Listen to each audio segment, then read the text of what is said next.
എനിക്കായി നീ, നിനക്കായി ഞാൻ. വൈകുന്നേരം ഓഫീസിൽ നിന്ന് വന്ന് ഫ്രഷായി ചായ കുടിച്ചുകൊണ്ടിരുന്നപ്പോഴായിരുന്നു ഫോണിൽ വാട്സാപ്പ് മെസ്സേജ് നോട്ടിഫിക്കേഷൻ വന്ന സൗണ്ട് കേട്ടത്.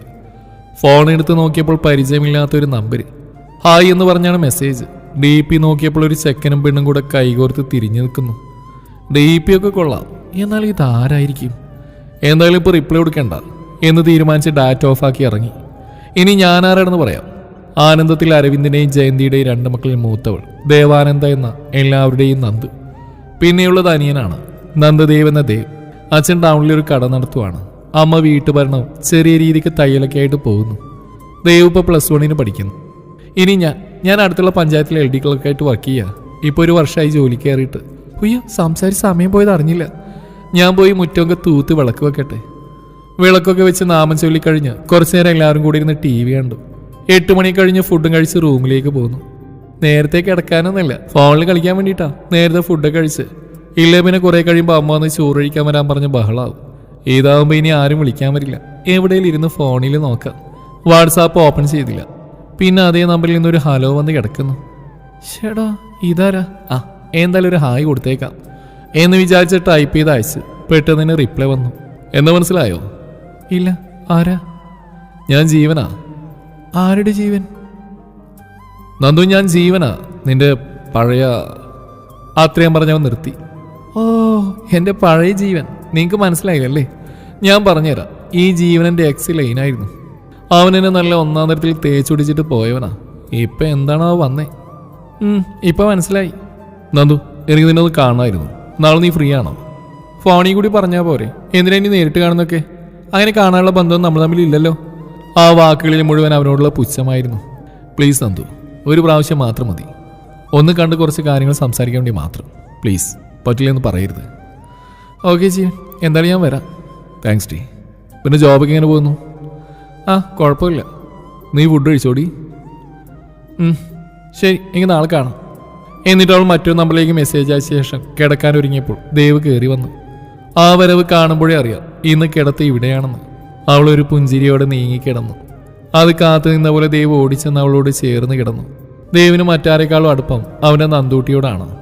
7 വയസ്സിന്റെ വ്യത്യാസം ഉണ്ടെങ്കിലും അവൾ നന്ദൂട്ടിയാണ്. ഉറങ്ങാൻ കിടന്നെങ്കിലും അവളുടെ മനസ്സിൽ കഴിഞ്ഞകാല ഓർമ്മകളായിരുന്നു. ജീവൻ, തൻ്റെ ആദ്യ പ്രണയം, കോളേജിലെ ഫ്രഷേഴ്സ് ഡേ. അന്നാണ് ആദ്യമായിട്ട് ജീവനെ കാണുന്നത്. ഗിത്താർ വെച്ച് പാട്ടുപാടുന്ന അവനെ ശ്രദ്ധിക്കാതെയായിട്ട് ആ ഹാളിൽ ആരും തന്നെ ഇല്ലായിരുന്നു. അത്രയ്ക്കും മനോഹരമായിരുന്നു അവൻ്റെ പാട്ട്.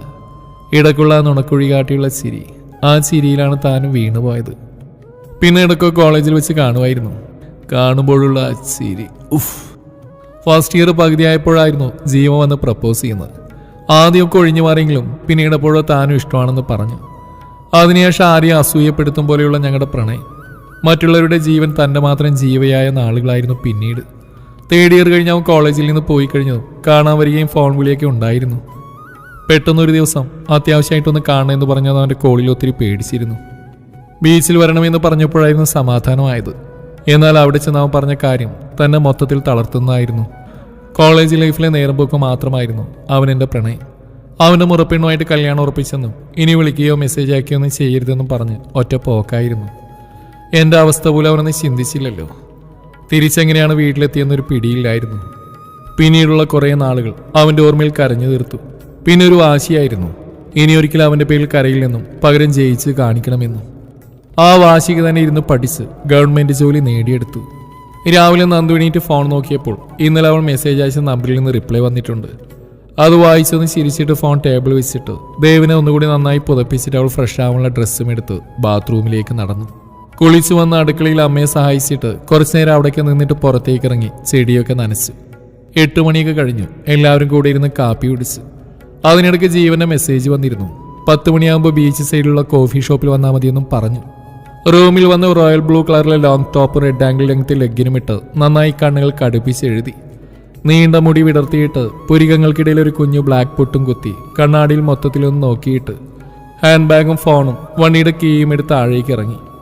അമ്മയോട് ഒരു ഫ്രണ്ടിനെ കാണാൻ പോവാണെന്നും പറഞ്ഞ് വണ്ടിയുടെ അടുത്തെത്തി ഫോൺ എടുത്ത് ഒരു മെസ്സേജും ഇട്ടു. നന്ദു കോഫി ഷോപ്പിലെത്തുമ്പോൾ ജീവൻ അവിടെ ഉണ്ടായിരുന്നു. അവനെ കണ്ട് അവൾ അകത്തേക്ക് കയറി.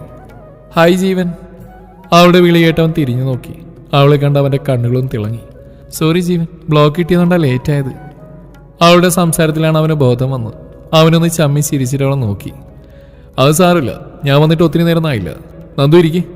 ചെറുപുഞ്ചിരിയോട് അവൻ പറഞ്ഞു. ജീവനെന്തിനെ എന്നെ കാണണമെന്ന് പറഞ്ഞേ? വന്നിട്ട് ഇത്രയും നേരമായിട്ട് ജീവനൊന്നും പറയാത്ത കൊണ്ട് നന്ദു എന്നെ സംസാരത്തിന് തുടക്കമിട്ടു. അത് നന്ദു എന്താണെങ്കിലും പറ ജീവൻ, എനിക്ക് പോയിട്ട് കുറച്ച് തിരക്കുണ്ട്. നന്ദു, അന്ന് ഞാൻ അങ്ങനെയൊക്കെ നിന്നോട് പറഞ്ഞ് ഒരു തെറ്റിദ്ധാരണയുടെ പുറത്തായിരുന്നു. നിന്റെ ക്ലാസ്സിൽ കിഷോർ വന്ന് പറഞ്ഞു നീയും അവനും തമ്മിൽ ഇഷ്ടത്തിലാണെന്നും ചുമ്മാ ടൈം പാസിന് വേണ്ടിയാണ് എന്നോട് തിരിച്ച് ഇഷ്ടമാണെന്ന് പറഞ്ഞെന്നൊക്കെ. നിങ്ങൾ രണ്ടും കൂടി ഇരിക്കുന്ന കുറേ ഫോട്ടോസ് അവനെ കാണിച്ചു.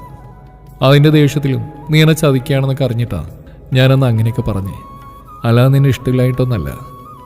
ജീവൻ അത്രയും പറഞ്ഞിട്ടും അവൾ നോക്കിയിരുന്നതല്ലാതെ തിരിച്ചൊന്നും പറഞ്ഞില്ല. അന്ന് നിന്റെ മുന്നിൽ ജയിക്കാൻ വേണ്ടിയിട്ടാ അമ്മാവൻ്റെ മോളായിട്ട് കല്യാണം ഉറപ്പിച്ചെന്നൊക്കെ പറഞ്ഞ്. കഴിഞ്ഞൊരിടയ്ക്ക് ഞാൻ കിഷോറിനെ കണ്ടു. അപ്പോൾ അവൻ ആ സത്യമൊക്കെ പറഞ്ഞു. അവന് നിന്നെ ഇഷ്ടമായിരുന്നു, നമ്മൾ തമ്മിൽ പിരിഞ്ഞാൽ നിന്നെ അവന് കിട്ടുന്നോർത്താണ് അങ്ങനെയൊക്കെ പറഞ്ഞ്. നന്ദു, എനിക്ക് നിന്നെ ഇപ്പോഴും ഇഷ്ടമാണ്. എൻ്റെ ജീവനാ നീ. എന്നോടൊന്ന് ക്ഷമിച്ചൂടെ നന്ദു? അതും പറഞ്ഞ് അവൻ ടേബിളിരുന്ന് അവളുടെ കയ്യിൽ കയറി പിടിച്ചു. എന്നാൽ അവൾ ആ കയ്യെ തട്ടിയെറിഞ്ഞ് അവനെ കളിപ്പിച്ച് നോക്കി. അവളുടെ നോട്ടത്തിൽ അവനൊന്ന് പതറി. ആരോ വന്ന് എന്തൊക്കെയോ പറഞ്ഞപ്പോൾ നിനക്ക് എന്നുള്ള വിശ്വാസം നഷ്ടപ്പെട്ടല്ലേ? എൻ്റെ പ്രണയത്തിന് നീ അത്രയും വില കൊടുത്തുള്ളൂ അല്ലേ?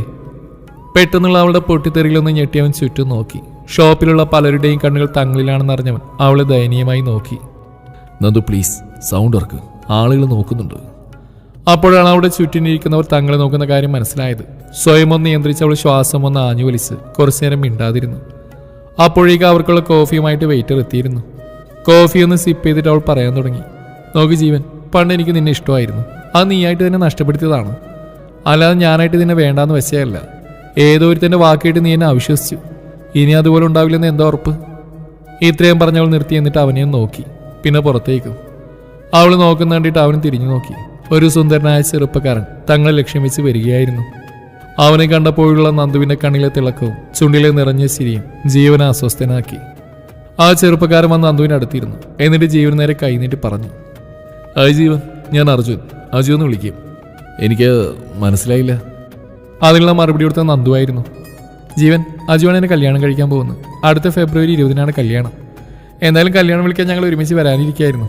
ജീവൻ കാണണമെന്ന് പറഞ്ഞപ്പോൾ ഇതാണ് നല്ലതെന്ന് തോന്നി. പുഞ്ചിരിയോടെ തന്നെ അവൾ പറഞ്ഞു നിർത്തി. എന്നാൽ കേട്ട കാര്യത്തിന്റെ ഷോക്കിലായിരുന്നു ജീവൻ. അപ്പോൾ എങ്ങനെയെങ്കിലും തന്റെ ഇഷ്ടം ഒന്നുകൂടെ പറഞ്ഞു മനസ്സിലാക്കി തന്റെ ജീവിതത്തിലേക്ക് ക്ഷണിക്കാൻ കൂടിയായിരുന്നു ഇന്നിങ്ങനെ ഒരു കൂടിക്കാഴ്ച ഒരുക്കിയത്. എന്നാൽ എല്ലാം വെറുതെയായി. പിന്നെ ജീവൻ, അമ്മാവന്റെ മോളുടെ കാര്യമൊന്നും പറയണ്ട. നിന്നെ മടുത്തിട്ടല്ലേ അവളൊരു കാശിയാരനെ കണ്ടപ്പോൾ അവൻ്റെ കൂടെ പോയെ. ഇപ്പൊ പണിക്കൊന്നും പോകുന്നില്ലെന്നറിഞ്ഞു, അതായിരിക്കുമല്ലേ എന്നെ തേടി വന്നേ. പുച്ഛത്തോടെയുള്ള അവളുടെ വാക്കുകൾക്ക് മുന്നിൽ അവന്റെ തല താഴ്ന്നു. ആ പിന്നെ എനിക്ക് നിന്നോടൊരു നന്ദിയുണ്ട്. നിന്നുള്ള വാശിക്ക പഠിച്ചൊരു ജോലി വാങ്ങി. എങ്കിൽ ശരി ജീവൻ, ഞങ്ങൾ ഇറങ്ങുന്നു. ഒരു ചെറിയ കറക്കം പ്ലാൻ ചെയ്തിട്ടുണ്ട്. ഇറങ്ങാനായി നിന്നപ്പോഴാണ് അജു ഒരു കാർഡ് എടുത്ത് ജീവന്റെ കയ്യിൽ കൊടുത്ത്. ജീവൻ കാർഡിലേക്കും അജുവിനെയും മാറി മാറി നോക്കി. ഇത് തന്റെ പെങ്ങൾക്ക് കൊടുക്കണം. അവള് ദേഷിച്ചിട്ട് പോയാലും അതിലും നല്ല പെണ്ണിനെ കിട്ടിയെന്ന് പറയണം. അന്ന് എനിക്ക് ജോലിയില്ലെന്ന് പറഞ്ഞ് ഉപേക്ഷിച്ച് പോയി ഇന്നെനിക്ക് നല്ലൊരു ജോലി ഉണ്ടെന്നും പറയണം. അപ്പൊ പോട്ടെ ജീവ. അവര് പോയി കഴിഞ്ഞു. അപമാനത്താൽ അവന്റെ തല താഴ്ന്നിരുന്നു. മുറപ്പെണ്ണിന് വേണ്ടി തന്നെ ജീവന് വിളിയും സ്നേഹിച്ചവളെ നഷ്ടപ്പെടുത്തിയതും അവസാനം അവൾ തന്നെ ചതിച്ച് മറ്റൊരുത്തന്റെ കൂടെ പോയതും കാരണം ഓർത്തു. നഷ്ടബോധം അവന് വല്ലാതെ വേട്ടയാടി. ജീവന്റെ അടുത്ത് നിന്നും നന്ദു അജു നേരെ പോയത് ബീച്ചിലേക്കായിരുന്നു. അവിടെ മണൽത്തരികളിൽ ഇരുന്നു രണ്ടുപേരും കൂടെ. അജു ഓർക്കുകയായിരുന്നു തന്റെ ആദ്യ പ്രണയം. PG ചെയ്യുമ്പോഴായിരുന്നു ജീവനെ പരിചയപ്പെടുന്നത്. അത് പിന്നീട് പ്രണയത്തിലേക്ക് വഴിമാറി. 3 വർഷത്തെ പ്രണയം. PG കഴിഞ്ഞ 1 വർഷമായിട്ടും തനിക്ക് ജോലിയൊന്നും റെഡിയായില്ല. അതുകൊണ്ട് തന്നെ പല പണിക്കും പോയി. പെയിന്റിങ്, മൈക്കാട്, അങ്ങനെ ഒത്തിരി. എന്നാൽ അവൾക്കതൊന്നും ഇഷ്ടമല്ലായിരുന്നു. അവൾക്ക് എന്നും ആഘോഷിച്ച് ജീവിക്കുന്നതായിരുന്നു ഇഷ്ടം. അവളുടെ ആഗ്രഹങ്ങൾ നടത്താൻ എന്നെ കൊണ്ട് പറ്റില്ലെന്ന് മനസ്സിലായപ്പോൾ, കാശുള്ള ഒരുത്തനെ കിട്ടിയപ്പോൾ അവളും പോയി. പിന്നെ കുറെ കഷ്ടപ്പെട്ട് തന്നെയാണ് അടുത്തുള്ള ബാങ്കിൽ അക്കൗണ്ടന്റായിട്ട് ജോലി കിട്ടി. ദൈവം അനുഗ്രഹിച്ച് നല്ല രീതിക്ക് ജീവിക്കാനും പറ്റുന്നുണ്ട്. കൂടെ എന്നെ മനസ്സിലാക്കുന്ന ഒരു നല്ല പാതിയും കിട്ടാൻ പോകുന്നു. നന്ദുവിന്റെ ഓർമ്മയിൽ അവൻ അറിയാത്തതിന് അവന്റെ ചുണ്ടിലൊരു പുഞ്ചിരി വിരിഞ്ഞു. അതെ, എനിക്കായി നീ, നിനക്കായി ഞാൻ. അവന്റെ മനസ്സ് മന്ത്രിച്ചു. ഓർമ്മകളൊക്കെ അയവർക്കി കഴിഞ്ഞെങ്കിൽ നമുക്ക് പോയാലോ മാഷേ? കുസൃതി ചിരിയോട് അവൾ ചോദിച്ചപ്പോൾ അവനൊന്ന് ചിരിച്ചു. എന്നിട്ട് എണീറ്റ് അവളുടെ കൈ പിടിച്ച് എണീപ്പിച്ച് കൈകോർത്ത് തന്നെ തിരയിലൂടെ നടന്നു നീങ്ങി.